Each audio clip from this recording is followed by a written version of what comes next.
que la paix soit sur vous.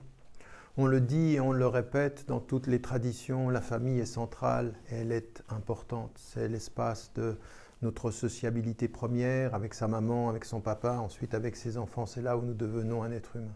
Il se trouve que dans la situation du confinement, quand nous sommes isolés, eh bien, nous nous retrouvons dans des situations que nous n'avions pas vécues auparavant. Tout à coup, la famille se retrouve dans un espace clos et nous nous apercevons, nous prenons conscience des êtres avec qui nous vivons.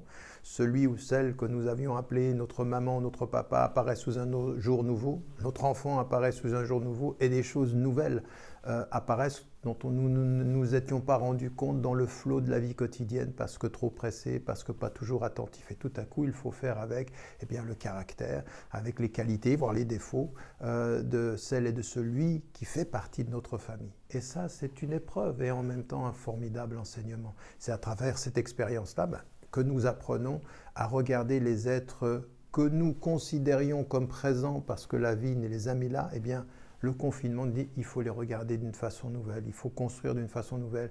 Et c'est là où nous apercevons aussi de l'essentiel, c'est-à-dire l'amour, c'est-à-dire la patience dans l'amour. Parce que l'amour, ce n'est pas simplement un sentiment que l'on gère aussi aisément. Il faut de la patience, il faut de l'attention, il faut du quotidien.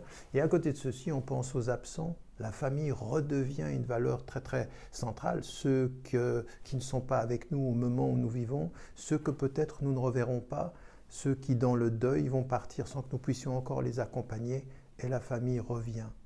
Même si toute la vie moderne nous a fait penser de ce point de vue-là que nous pourrions faire sans, le confinement nous dit qu'il faudra faire avec. Il faudra faire avec dans la difficulté, comme dans les qualités, dans le silence, comme dans la parole, dans la présence, comme dans la patience, en sachant que c'est avec la famille qu'on avance et c'est avec la famille que nous allons aussi vers notre fin. N'oubliez pas, n'oubliez jamais de dire à ceux que vous aimez, la vie est fragile.